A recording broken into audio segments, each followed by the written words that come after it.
आयशा ने अपनी नर्म गुलास जैसी आंखों से शाम की मध्यम होती रोशनी को देखा। इस रोशनी में वो दुनिया इसे हमेशा से एक जालिम भेड़िए की तरह नजर आती थी, जो उसे नोचने और निगलने के लिए तैयार खड़ी हो। इसके अंदर हजारों अल्फाज का तूफान बरपा था, मगर होंठ खामोश थे।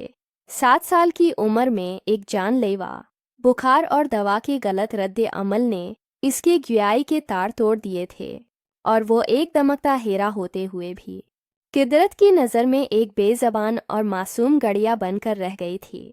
वो बला की खूबसूरत थी, सुनहरा रंग, पतला नीन नक्श और वो प्रोकार मासूमियत जो उसके हिस्न को और भी चार चांद लगा देती थी। इसी हुस्न ने उसे नसरीन बेगम और क्यूम के घर में एक बोझ से ज़्यादा एक कीमती इसासा बना दिया था। वह दिन के बाद नसरीन बेगम ने उसे पाला ज़रूर था, मगर वह परवरिश मोहब्बत की नहीं, बल्कि एक बेलौस खिदमतगार की जिम्मेदारी थी। आयशा उनके घर का हर काम चुपचाप करती और बदले में उसे मिलती तो सिर्फ खाला की कड़वी झड़कियाँ और खालों की लालची, कभी ना ख़त्म होने वाली निगाहें जो उसके बदन को नापती रहती थीं। नसरीन बेगम का पूरा खानदान तमा और लालच में डूबा हुआ था। कयूम जवारी था, जिसकी रातें जुए खानों में गुजरती थीं, और जब वो घर आता तो साथ में या तो मारपीट की सौजन लाता या फिर किसी नए कर्ज का बोझ। नसरीन बेगम इन सब से अकता चुकी थीं, और उनकी दोनों बेटियां, जो शक्ल सूरत में आम सी थीं, अपनी शादियों की फिक्र में खुद भी माँ को परेशान रखती थीं। आयशा का गैर मामूली हुस्न इन सब के लिए एक ताज़ियाना था। आज दोपहर को क्यूम और नसरीन बेगम ने अपने कमरे में जो सरगोशी की थी, आयशा ने अग्रच सुनी नहीं थी, मगर उसने उनके चेहरों पर छाई शैतानी मुस्कुराहट और दौलत की चमक को साफ पढ़ लिया था। नसरीन बेगम कह रही थीं, कयूम, हमारे हालात देखो। अगर हम उसे यूं ही हाथ से जाने देंगे तो हमारी किस्मत कभी नहीं बदलेगी। मैडम शेबा 25 लाख दे रही है। इस गूंगी लड़की की शादी करके हमें क्या मिलेगा, सवाए उसके कि उसका खर्चा और बढ़ जाए। कयूम ने हिकारत से नसरीन बेगम की बात की तायद करते हुए कहा था। मैडम शेबा का ताल्लुक मुल्क इरसलान जैसे बड़े गाहकों से है। आयशा के जैसे कीमती नगीने को वो मामूली हाथों में जाने नहीं देती। हमें ये मौके हाथ से नहीं जाने देना चाहिए। आयशा के लिए ये अल्फाज इगरचा उन कहे थे, मगर इनका जहर इसकी रूह तक पहुंच चुका था। वो अब महज इनकी भांजी नहीं, इनकी जायदाद थी, जिसकी कीमत लग चुकी थी। शाम ढलते ही नसरीन बेगम ने आयशा को नए कपड़े पहनने को कहा और एक पुराने ड्रेसिंग टेबल के सामने बैठाकर उसे तैयार करना शुरू कर दिया। वो खाला जो कभी आयशा को ठीक से देखती भी नहीं थी, आज उसके चेहरे पर मेकअप लगा रही थी, इसके बाल संवार रही थी और हर पल एक अजीब सी मसनूई ममता का इजहार कर रही थी, जो आयशा को मजीद खौफजदा कर रहा था। इसकी नज़रें आंसुओं से भर गईं। वो इशारों से पूछना चाहती थी कि वो उसे कहाँ ले जा रहे हैं, मगर उसकी खाला ने उसे घोर कर खामोश करवा दिया। चुप, बहुत बड़ा आदमी तुझे देखने आ रहा है। एक लफ्ज़ भी मुंह से निकाला तो याद रखना क्या हशर करूंगी। नसरीन बेगम की आवाज़ में दबी हुई धमकी आयशा के लिए काफ़ी थी। वो जानती थी कि वो इस घर में लाचार है। रात के 8 बजे का वक्त था। कयूम उसे एक पुरानी चादर ओढ़ाकर एक रक्शे में बैठाकर ले गया। वो रक्षा गलियों और बाजारों से गुजरता हुआ लाहौर के एक पोश इलाके की तरफ जा रहा था। आयशा का दिल जोर जोर से धड़क रहा था। आखिर उसे कहाँ ले जाया जा रहा है? जब रक्षा एक आलीशान मगर बदनाम कोठे के सामने रखा तो आयशा की रूह मंजमद हो गई। इसने वो कोठा कई बार बाहर से देखा था। इसकी बदनामी के चर्चे मोहल्ले की औरतों में आम थे। ये वो जगह थी जहां मैडम शेबा का राज था। कयूम ने उसे डराया धमकाया और अंदर ले गया। अंदर का माहौल आयशा के लिए बिल्कुल अजनबी था। परफ्यूम की तेज खुशबू, कहकाओं की गूंज और नज़रों में छिपी हुई बेहयाई। मैडम शेबा, एक मोटी पान खाने वाली औरत, एक सूफे पर बैठी थी, जिसकी आंखें जैसे आयशा के बदन को तौल रही थीं। कयूम ने आयशा को सामने खड़ा किया और बड़े फख्र से मैडम शेबा को मुखातिब किया। मैडम, आपका हेरा हाजिर है। और सुने, ये गोंगी है, कोई शोर शराबा नहीं, कोई भाग दौड़ नहीं, आपको सर दर्द नहीं देगी। मैडम शेबा ने पान थोकते हुए कहकहा लगाया, गोंगी गड़िया, वाह, आज तो चांदी हो गई। मुल्क इरसलान को ऐसी ही चीज़ें पसंद हैं। फिर मैडम शेबा ने क़य्यूम के हवाले पैसों से भरा एक बैग किया, जिसकी चमक क़य्यूम की आंखों में वहशत पैदा कर रही थी। इस लम्हे आयशा को अपने ऊपर गिदारी का एहसास हुआ। इसे यकीन नहीं आया कि इसके सगे खालों ने इसे बेच दिया। जैसे ही क़य्यूम ने मड़कर जाने की कोशिश की, आयशा ने पलटकर भागना चाहा, मगर कोठे की दो ताकतवर औरतों ने उसे बाजू से दबोच लिया। वो चीखना चाहती थी, चिल्लाना चाहती थी, मगर उसका हल्क साथ न दे सका। सिर्फ उसकी आंखों से टपकने वाले आंसू ही उसका एहतिजाज थे। मैडम शेबा ने उसे कमरे में ले जाने का हुक्म दिया और अगले ही लम्हे आयशा को एक बंगले में मुंतकिल कर दिया गया। यह मुल्क इरसलान का बंगला था, एक खूबसूरत प्रताइश कमरा, मगर आयशा के लिए यह एक कैद खाना था। मुल्क इरसलान का खास आदमी जमशीद उसकी निगरानी कर रहा था। जमशीद की घटिया मुस्कुराहट और लज्जती हुई निगाहें आयशा के दिल को काट रही थीं। वो जानती थी कि अगर इसने कुछ न किया तो आज रात इसकी इज्जत पारा पारा हो जाएगी। जमशीद एक लम्हे के लिए कमरे से बाहर निकला था। यह सिर्फ चंद सेकंड्स की फुर्सत थी, जो आयशा को अपनी जान बचाने के लिए काफ़ी थी। खड़की ज़मीन से कुदरे ऊंची थी, मगर बाहर बागीचे का रास्ता था। वो खड़की की तरफ दौड़ी और चढ़ने की कोशिश में एक गिलास के टकराने की आवाज़ आई और फिर वो गिलास फर्श पर बिखर गया। एक तेज धार कांच का टुकड़ा पूरी शिद्दत से इसके नंगे पाँव में घुस गया। एक खौफनाक दर्द की लहर इसके पूरे वजूद में दौड़ गई और खून फर्श को सुर्ख कर गया। मगर इसे इस वक्त तकलीफ से ज़्यादा अपनी इज्जत की फिक्र थी। वो झटके से खिड़की से बाहर कूद गई। वो जानती थी कि अब जमशीद वापस आ जाएगा। दौड़ते कदमों की आवाज़ इसे सुनसान सड़क की तरफ भागने पर मजबूर कर रही थी। खून के कतरे उसके पीछे एक पगडंडी बना रहे थे। वो सड़क पार करके एक दूसरे आलीशान बंगले की दीवार तक पहुंची। वो ऊंची दीवार फलांगना आसान नहीं था, मगर उसने अपने जख्मी पांव की परवाह ना की और अपनी सारी कुव्वत जमा करके दीवार पार कर ली। वो दूसरी तरफ लान में धम से गिरी और फिर दरख्तों के पीछे छिपने लगी। उसके कानों में मुल्क इरसलान की चीखती हुई खौफनाक आवाज़ें गूंज रही थीं। लड़की भाग गई। किधर गई वो? अभी तो कीमत भी पूरी नहीं मिली। पकड़ो इसे। नॉन ज़हीब हाशमी अपने बेडरूम की बड़ी खिड़की में खड़ा था, जहां से उसके विसिया और सरसब्ज लान का मंजर दिखाई देता था। सर्दियों की रात थी और इसके हाथ में मौजूद काफ़ी मग से भाप निकल रही थी। वो रात के 1 बजे की इस प्रस्कून खामोशी का आदी था। आज वो अपने कारोबार के सिलसिले में बिरूनी मिल्क से वापस आया था और सफ़र की थकावट दूर करने के लिए काफ़ी पी रहा था। इसकी नज़र अचानक लान के आखिरी सिरे पर पड़े एक साए पर पड़ी। अंधेरा मुकम्मल नहीं था, मगर वो साया वाज़ेह नहीं था। ज़हैब, एक सख्त मिजाज और उसूलों का पाबंद शख्स, फौरन चौंकना हो गया। वे चोर डाकू के अमकान को रद्द नहीं कर सकता था। इसने खिड़की से ही नीचे चौकीदार को देखा, जो कुर्सी पर बैठा ओंघ रहा था।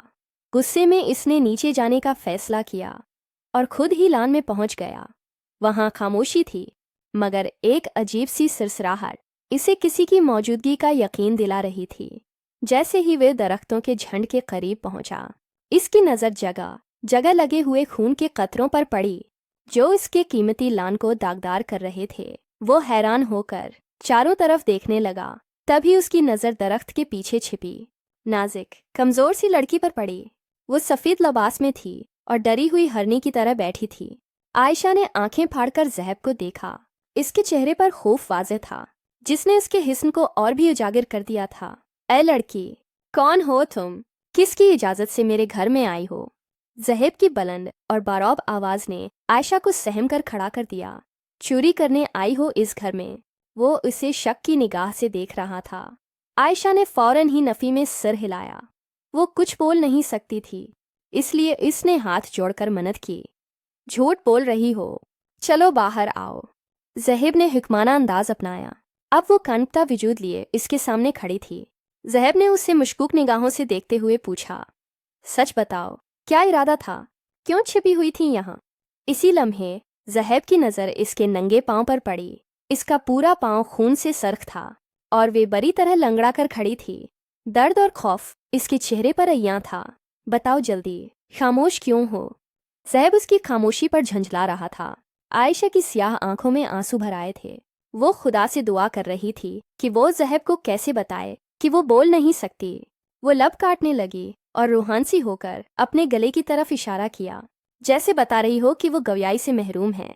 वो हाथ बांध कर ज़हैब को इशारे करने लगी कि उसे दूसरे बंगले में लाया गया था और वो अपनी इज्जत और जान बचाने के लिए यहाँ भाग कर आई है। ज़हैब, जो इसके इशारे समझने से कासिर था, हैरत से उसे देख रहा था। क्या तुम वाकई बोल नहीं सकते? आयशा ने फौरन हाँ में सिर हिलाया। इसी दौरान बंगले का गेट जोर जोर से बजने लगा। चौकीदार हड़बड़ाकर उठा और भागकर गेट की तरफ गया। रिया इस तेज दस्तक पर बुरी तरह सहम गई और फौरन ज़हैब के चौड़े लंबे वजूद के पीछे छिप गई। चौकीदार थोड़ी देर बाद वापस आया। साहब जी, बराबर वाले बंगले से जमशीद खां आया था, जो मलक इरसलान का खास कारिंदा है। कह रहा था कोई लड़की वहां से भाग कर आई है। पूछ रहा था यहाँ तो नहीं आई। मलक इरसलान की शहरत पूरे लाहौर में खराब थी। ज़हैब ये बात अच्छी तरह जानता था। वो समझ गया कि वो लड़की यकीनन इसी कमाश के लोगों से भाग कर आई है। ज़हैब की आंखों में तजस्सुस के साथ साथ एक फैसला भी झलक रहा था। इसने चौकीदार को नफ़ी में सिर हिलाकर कहा, नहीं, यहाँ कोई नहीं आया और इनसे कह दो कि आइंदा इस वक्त हमारा दरवाज़ा बजाने की ज़रूरत नहीं। ज़हैब के जवाब पर आयशा की जान में जान आई। वो मुल्क इरसलान के खौफ और पाँव के जख्म की तकलीफ से नढाल हो चुकी थी। ज़हैब वापस जाने लगा, मगर इसके पीछे खड़ी लड़की किसी बत की तरह साकित खड़ी थी। इसके चेहरे पर बेबसी और लावारसी का साया था। ज़हैब एक लम्हे के लिए पलटा। इससे यकीन नहीं आ रहा था कि ये खूबसूरत लड़की वाकई गूंगी है या कोई ड्रामा कर रही है। इसके ज़हन में शकूक थे। इसने हाथ के इशारे से इसे करीब आने को कहा। खून अभी भी कतरा उसके पांव से टपक रहा था और वह लंगड़ाते हुए चलती हुई उसके सामने आकर खड़ी हो गई। तुम सर्दी में कब तक यहाँ खड़ी रहोगी? चलो अंदर चलो। आखिरकार इस सख्त मिजाज शख्स को इस बेज़बान वजूद पर रहम आ ही गया था। वो आयशा को लाउंज में ले आया। फरिश की ठंडक अरूज पर थी और आयशा के वजूद पर कपकपी तारी थी। तुम्हारे पाँव में क्या हुआ है? ज़हैब ने एक बार फिर भूलकर पूछा कि वो गूंगी है। आयशा ने हाथ के इशारे से बताने की कोशिश की कि कांच का टुकड़ा लग गया है, मगर ज़हैब इसके इशारे समझ न सका। इसी लम्हे फिरास्त, ज़हैब का वफादार मुलाजिम, आवाज़ सुनकर सरोंड क्वार्टर से आया। साहब जी, कोई परेशानी? फ़रास्ट, जल्दी से मेडिसिन बाकिस लाओ। फ़रास्त लम्हे में ही दवा ले आया। ज़हैब ने आयशा की तरफ देखा, जो अभी भी सहम कर खड़ी थी। इधर बैठो सूफे पर, मैं तुम्हारे पाँव पर पट्टी कर देता हूँ। वो उससे इजाज़त मांग रहा था। आयशा ने इजाज़त में सिर हिला दिया। इस अजनबी शख्स की ये मेहरबानी उसे बहुत अच्छी लग रही थी, खासकर इस शैतान सिफत मुल्क इरसलान के बराकिस जो इसे खरीदना चाहता था। ज़हैब ने निहायत एहतियात से जख्म पर दवा लगाई और पट्टी कर दी। जख्म गहरा था, मगर अब आयशा को सुकून महसूस हो रहा था। प्यास की शिद्दत से इसके लब सूखे हुए थे। वो सामने वाला कमरा है, जाकर आराम कर लो और सुबह होते ही यहाँ से चली जाना जहाँ से आई हो। ज़हैब की सर्द आवाज़ ने आयशा को हकीकत याद दिलाई। वो क्या कहती, वैसे भी बोल नहीं सकती थी। खामोशी से सिर झुकाते ही वो कमरे की तरफ चल पड़ी। सुनिए, क्या तुम्हें खाना तो नहीं खाना? ज़हैब ने पूछा। आयशा ने नफ़ी में सर हिला दिया और दरवाज़ा बंद करके अंदर चली गई। वो अंदर जाकर बस्तर पर बैठ गई और शुक्र अदा किया कि आज की रात इसकी इज्जत महफूज रही। कहाँ तक अपनी जान और इज्जत छिपाती? सगी खाला जलाद बन गई थी तो बाहर की दुनिया भी किसी भेड़िए से कम नहीं थी। वो बेड पर बैठी खामोशी से आंसू बहाने लगी। कमरा साफ सुथरा था और पुरस्कून महक आ रही थी। ये सिर्फ आज की रात की पुनाह गाह थी। कल उसका ठिकाना कहाँ होगा वो नहीं जानती थी।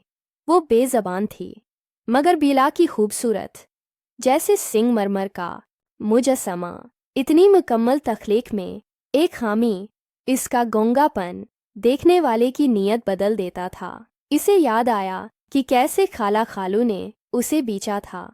इसी सोच ने इसके दिल को हजारों टुकड़ों में काट दिया था। उसने आंसू साफ किए और लेटने ही लगी थी कि दरवाजे पर दस्तक हुई। वो सहम सी गई। आने वाला ज़हब ही था जो उसके लिए एक ट्रे में खाना लेकर आया था।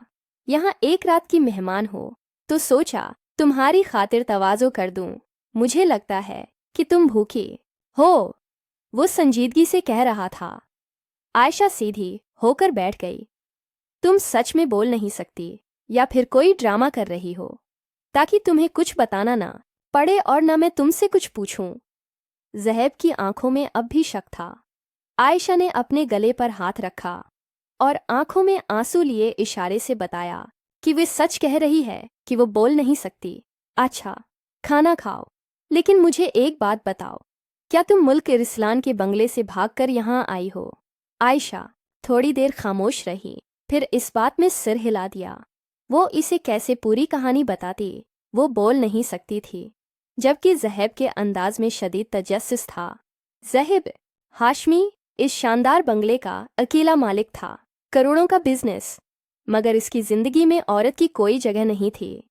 4 साल पहले उसने अपनी पसंद की शादी फरजीन अली से की थी, मगर फरजीन न सिर्फ अपने पुराने बवाए फरींड से राबते में थी, बल्कि शादी के रिश्ते में रहते हुए भी उसके साथ ताल्लुकात कायमन किए हुए थी।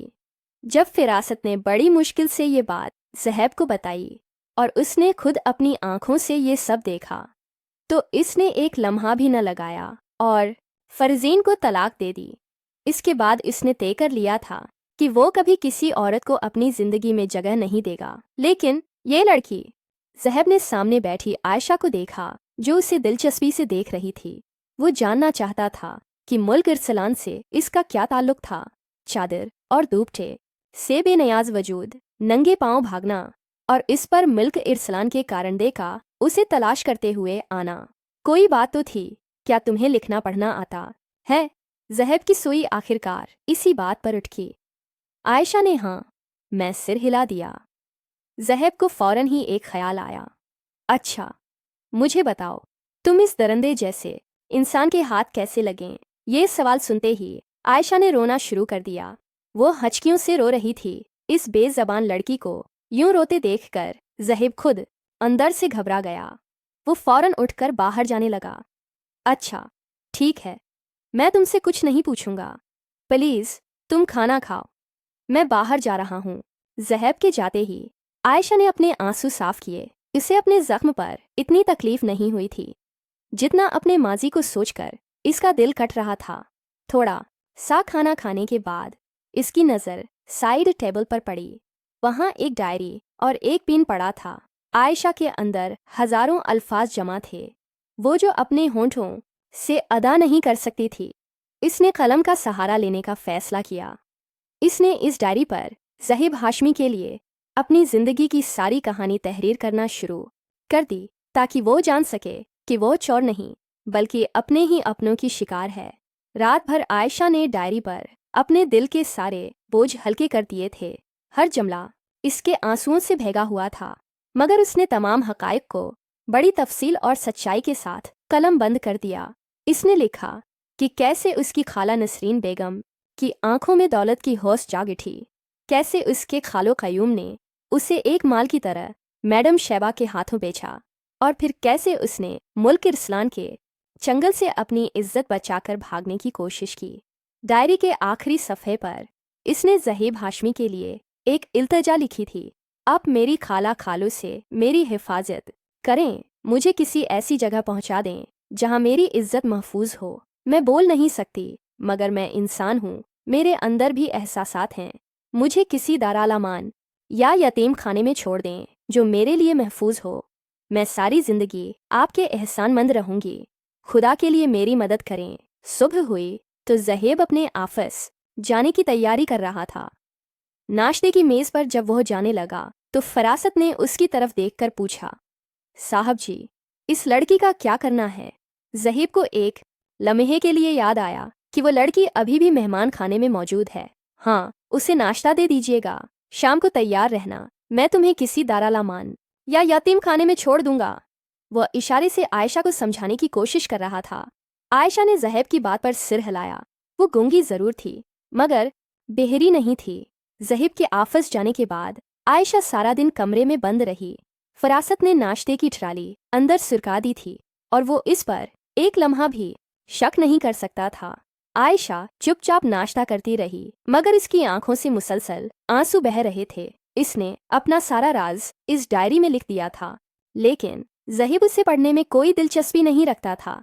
वो जानती थी कि आज इस घर में इसका आखिरी दिन है और फिर कोई दूसरा ठिकाना। शाम को ज़हैब ऑफिस से आया। वो लाउंज में बैठा चाय पी रहा था जब फरास्त कहने लगा, साहब जी, वो लड़की तो आज पूरा दिन कमरे में बंद रही।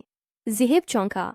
वो इस लड़की को अपने घर में कैसे रख सकता था जहां कोई औरत नहीं थी। इसने सोचा कि इसे जल्द एक महफूज जगह पर मुंतकिल कर देना बेहतर होगा। उसने आयशा को बुलाया। मैंने फैसला किया है कि तुम्हें किसी औरतों के दारालामान में छोड़ देता हूँ। तुम कुछ बोल भी नहीं सकते, इसलिए ये तुम्हारे लिए बेहतरीन होगा। चलो, तुम तैयार हो जाओ। आयशा ने हाँ में सिर हिलाया। ज़हैब ने अपनी वालिदा की एक पुरानी चादर निकालकर इसे ओढ़ने को दी और थोड़ी देर बाद वो इसके साथ गाड़ी में बैठी थी। ज़हैब उसे अलामान फाउंडेशन ले जा रहा था। ये एक बड़ा फलाही उदारा था जिसकी शहरत बज़ाहिर बहुत अच्छी थी। फाउंडेशन की इंचार्ज एक खुशामदी औरत परवीन ने ज़हैब को देखकर मुस्कुराई। वो इस खूबसूरत लड़की को लिलचाई नज़रों से देख रही थी जिसका गैर मामूली हुस्न इसकी आंखों में पैसों की चमक ला रहा था। ये लड़की बेज़बान है, इसका बहुत ख्याल रखना होगा। ज़हैब ने इंचार्ज को हदायत दी। परवीन ने तसल्ली दी, आप बेफिक्र रहें साहब, यहाँ ऐसे और भी लड़कियाँ हैं। कोई माँ बाप खुद भेज देते हैं तो कोई तंग आकर खुद आ जाती है।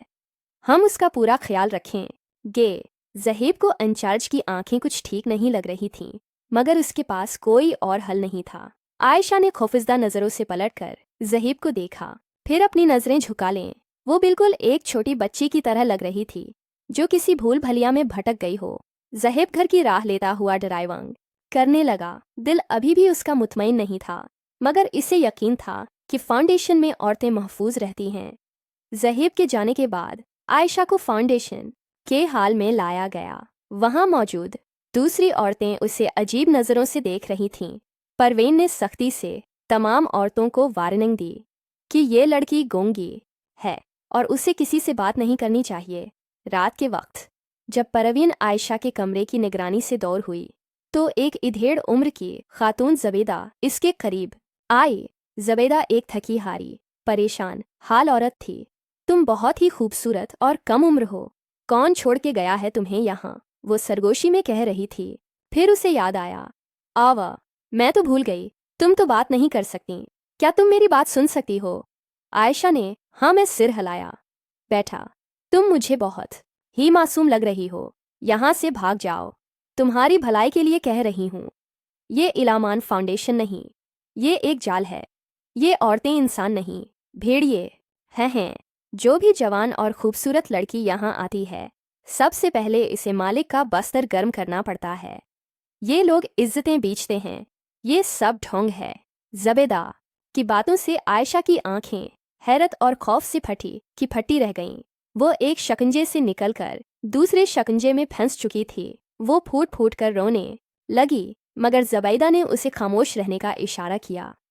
चुप हो जाओ, आज रात वो तुम्हारी निगरानी करेंगी, कल रात वो तुम्हें मालिक के पास भेजेंगे, तुम्हारे पास कल तक का वक्त है। ये कहते ही ज़बैदा अपने बस्तर पर चली गई थी। आयशा को बेख्तियार ज़हैब हाशमी पर गुस्सा आया जो इसे ये समझते हुए भी इस जिंदगी में छोड़कर चला गया। सी रात ज़हैब लाउंज में बैठा टीवी देख रहा था। चूंकि आज इतवार था इसलिए वो प्रसकून था। फिरास्त इसके करीब आया। साहब जी, बेगम साहबा के कमरे की सफाई करते वक्त मुझे एक डायरी मिली थी, इसमें काफ़ी कुछ लिखा हुआ था। फिरासत ने जानबूझकर वो डायरी ज़हैब को ला कर दी। वो जानता था कि ये वही डायरी है जिसे आयशा ने लिखा था। ज़हैब हैरान रह गया और डायरी को खोलकर पढ़ना शुरू कर दिया। ज्यों-ज्यों वो आयशा की तहरीर को पढ़ता रहा इसकी आंखें हैरत से फैलती गईं। आयशा ने अपनी ज़िंदगी की सारी कहानी, अपने अपनों की दगाबाजी और मुल्क इरसलान की सफाकियत को तफसील से बयान किया था। उसने डायरी में लिखा था, मैंने आपको बहुत जालिम और बेरहम समझा जो मुझे एक अजनबी जगह पर छोड़ गए, मगर मुझे यकीन है कि आप मुझे महफूज रखेंगे। ज़हीब का दिल बुरी तरह दहल गया। वो बेचैन होकर उठ खड़ा हुआ। उसे फौरन ही परवीन इंचार्ज की लिलचाई हुई। आंखें याद आएं। उसे एहसास हुआ कि उसने बगैर तहकीक के एक मासूम लड़की को एक खतरनाक शिकंजे में फंसा दिया है। मैंने ठीक फैसला नहीं किया। अगर इस बेज़बान लड़की के साथ कुछ गलत हुआ तो इसका जिम्मेदार मैं हूँगा। वो एक लम्हा भी ज़ाया नहीं कर सकता था। इसने फौरन ही गाड़ी की चाबी उठाई और अलामान फाउंडेशन की तरफ कदम बढ़ा दिए। फरासत ने मुस्कुराकर अपने साहब जी को जाते हुए देखा। वो जानता था कि साहब जी दिल के बहुत अच्छे मालिक हैं। फ्राइस्ट को यकीन था कि ज़हीब इस मासूम बेज़बान लड़की को वापस लेकर आएंगे और शायद यही लड़की इस वीरान घर को दोबारा बसा दे। रात के 2 बज रहे थे जब ज़हीब हाशमी की स्याह कार अलामान फाउंडेशन के गेट पर रखी। इसका चेहरा गुस्से और परेशानी से तमतमाया हुआ था। दरवाजे पर खड़ी इंचार्ज परवीन ज़हीब को इस वक्त देखकर घबरा गई। अरे ज़हीब साहब, सब खैरियत? आप इस वक्त? परवीन के घबराए हुए चेहरे को ज़हीब ने गौर से देखा, जिस पर सोने की चड़िया हाथ से निकल जाने की मायूसी रकम थी। ज़हीब ने सर्द और सख्त लहजे में कहा, जो लड़की मैं कल यहाँ छोड़कर गया था, मैं उसे वापस लेने आया हूँ। आप इसे फौरन बुलाएं। परवीन के हाथों के तूते उड़ गए। वो गड़गड़ाते हुए बोली, साहब जी, आप मुतमईन रहें, वो यहाँ बिल्कुल महफूज है। क्या आप इसे किसी और इदारे के हवाले करना चाहते हैं? वो जानती थी कि रात गए उसने फाउंडेशन के मालिक को फ़ोन करके नए शिकार की इत्तला दी थी, और अगर आयशा हाथ से निकल गई तो इसे जवाब देना मुश्किल हो जाएगा। जी नहीं, मैं उसे अपने हवाले करना चाहता हूँ। जो मैं कह रहा हूँ वो करें। ज़हीब के लहजे में ऐसा खरदरापन था कि परवीन को हुक्म मानने पर मजबूर होना पड़ा। वो तेजी से अंदर कदम बढ़ा गई। इसका दिल मायूसी से टूट चुका था। ये एक ऐसा खेल था जो न जाने कितनी मासूम लड़कियों की जिंदगी बर्बाद कर चुका था। मगर आयशा की किस्मत अच्छी थी कि इसकी तहरीर ने ज़हीब के दिल को झंझोड़ दिया।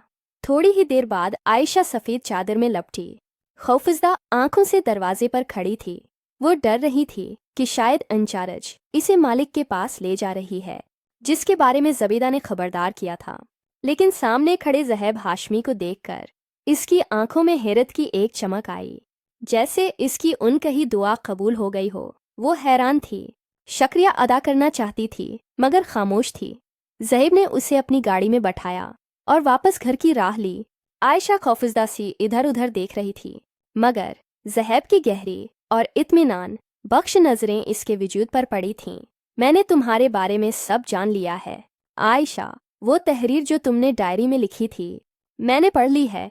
आयशा ने घबराकर नफ़ी में सर हिलाया कि वो अपनी खाला के घर वापस नहीं जाना चाहती।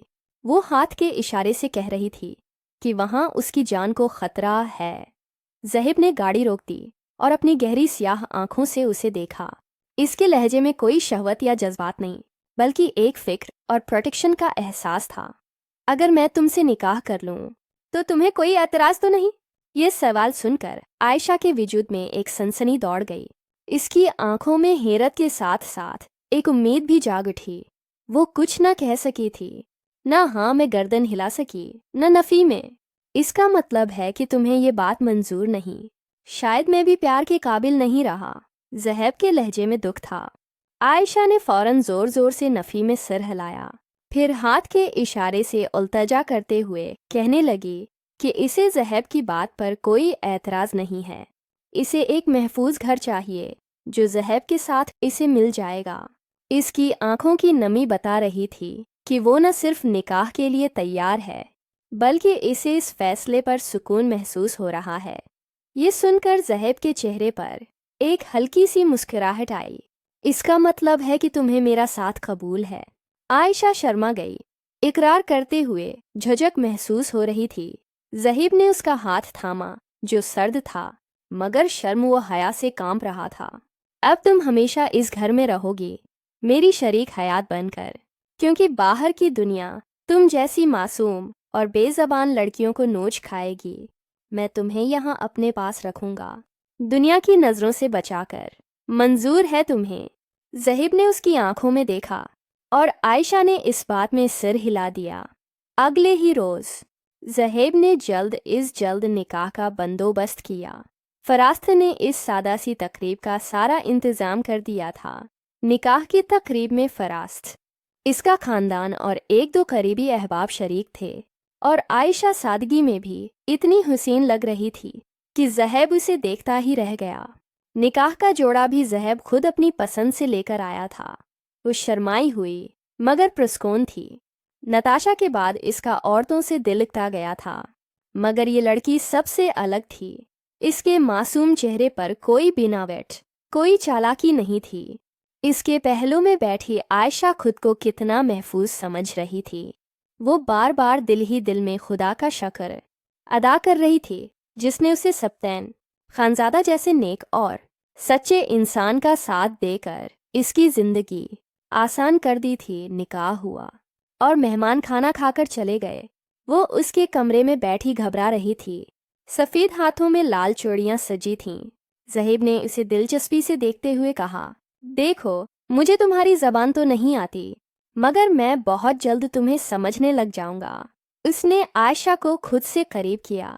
شرم و حیا سے وہ پوری طرح کانپ رہی تھی۔ زہیب کو اس کی قربت میں وہ سکون محسوس ہوا جس کے لیے وہ کافی عرصے سے بھٹک رہا تھا۔ عائشہ کی خاموش محبت اس کے دل کے کسی کونے میں ہمیشہ کے لیے آباد ہو گئی تھی۔ دھر کوٹھی سے ملنے والا پیسہ قیوم گھر لے کر جا رہا تھا، مگر بیچ راستے میں ہی اسے ڈاکوؤں نے گھیر لیا۔ انہوں نے نہ صرف سارا پیسہ چھین لیا بلکہ اس کی ٹانگ پر گولی بھی مار دی۔ وہ لوٹی پٹی حالت میں گھر پہنچا۔ نسرین بیگم بین کرتی رہیں۔ جیا اور سویرا کی حالت بھی بری تھی۔ ان کے منا سے کوئی گالی یا شکایت نہیں نکل رہی تھی، صرف ندامت اور بے بسی تھی۔ وہ کیسے بھول گئے تھے کہ انہوں نے ایک معصوم بے زبان لڑکی کے ساتھ کیا ظلم کیا تھا۔ حرام کا پیسہ ان کی عیاشی کا سبب کیسے بن سکتا تھا؟ مکافاتی عمل تو ہونا ہی تھا۔ یوں وہ اپنے برے انجام کو پہنچے۔ دھر زہیب سے شادی کر کے عائشہ کی زندگی مکمل طور پر نکھر گئی تھی۔ اس دن بھی وہ لان میں بیٹھی گلاب کے پھول جمع کر رہی تھی۔ وہ اب ماں بننے کے مراحل سے گزر رہی تھی اور زہیب کی زندگی میں ایک ننھے مہمان کا اضافہ ہونے والا تھا۔ زہیب کو عائشہ کی قربت نے زندگی کا صحیح احساس دلایا تھا۔ وہ چپکے سے اس کے پیچھے آ کر کھڑا ہوا اور گلاب کا پھول اس کے بالوں میں سجا دیا۔ عائشہ حیران ہو کر پلٹی، پھر مسکرانے لگی۔ خوبصورت چہرے پر خوشیاں بکھری ہوئی تھیں۔ زہیب نے اسے اپنی باہوں میں لے لیا۔ کیا کر رہی ہو پھولوں کے پاس؟ مغرب کا وقت ہونے والا ہے، کوئی نیا عاشق ہو گیا تو میں کہاں جاؤں گا؟ وہ اسے گھیر کر اندر کمرے میں لے جا رہا تھا، جبکہ عائشہ خاموشی سے ہنس رہی تھی۔